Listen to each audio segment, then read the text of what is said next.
Potato, یہ ہے اس خوبصورت بلی کا نام، اور یہ بلی ہے میرے بیٹے محمد اور اس کی اہلیہ یعنی میری بہو اسرا کی۔ بلی کی یادداشت اور پہچان کی صلاحیت کافی حیران کن ہوتی ہے، خاص طور پر جب بات ان کے مالک اور روزمرہ معمولات کی ہو۔ یہ دونوں بچے جب کہیں سفر پہ جانے لگتے ہیں، اور عموماً سفر پہ جاتے ہیں، تو یہ ان کے تیار کردہ ٹیچی کیس میں گھس کے بیٹھ جاتی ہے، جیسے یہ کہہ رہی ہو کہ نہیں جانے دوں گی۔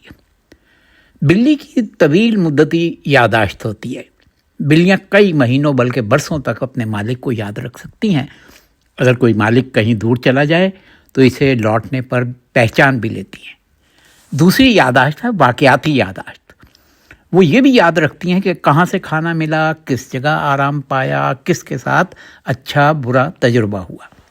بلیاں اپنے مالک کو صرف چہرے سے نہیں بلکہ کئی چیزوں سے پہچانتی ہیں، مثلا آواز، مالک کے بولنے کی آواز یا قدموں کی چاپ، خوشبو، انسان کی اپنی خاص خوشبو، کپڑوں یا اشیاء پر موجود خوشبو، روٹین، کھانا دینے کا وقت، گھر آنے جانے کے اوقات وغیرہ۔ جب مالک سفر پر جاتا ہے یا کچھ دن نہیں آتا تو بلی اس کو مختلف طریقوں سے محسوس کرتی ہے۔ کھانے یا کھیل کے وقت مالک کی غیر موجودگی نوٹ کرتی ہے۔ گھر کے ماحول، خاموشی یا معمول کی تبدیلی سے فرق سمجھتی ہے۔ بعض بلیاں اپنے مالک کی واپسی پر بہت خوش یا ناراضگی کا اظہار بھی کرتی ہیں۔ بلیاں اپنے مالک سے جڑ جاتی ہیں، اور جڑاؤ انہیں مالک کی غیر موجودگی یا واپسی پر خاص رد عمل پر مجبور کرتا ہے۔